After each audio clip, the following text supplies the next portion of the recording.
Teka, hindi pa yan gagraduate Ang sabi sa social media, may grade 13 na. Ha?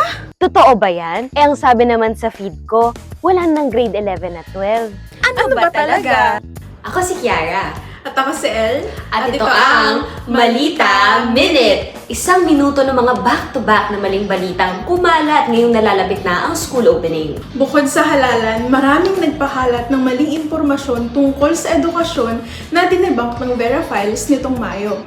Una, may grade 13 na raw. Fake yan!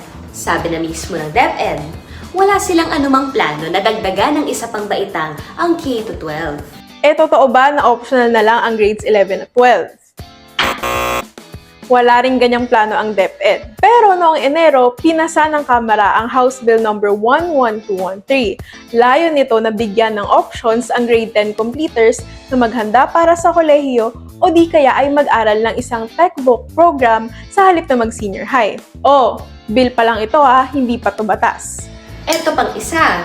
Ang sabi nitong kumakalat na graphic sa social media, wala na raw kinder? Ano sa tingin nyo? True or fake?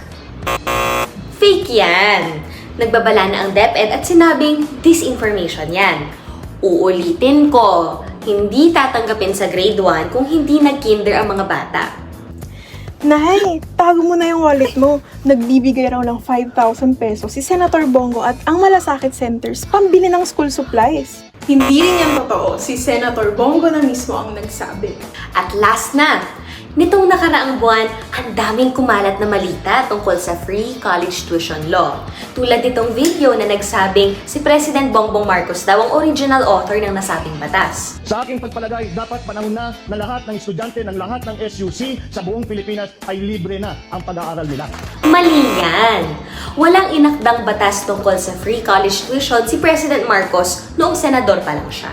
At yan ang mga malita na na-fact check namin ngayong buwan. Ngayong back-to-school season, huwag magpapaloko sa maling impormasyon dahil no sa malita. Dapat laging tama. Hanggang sa susunod, Class dismissed!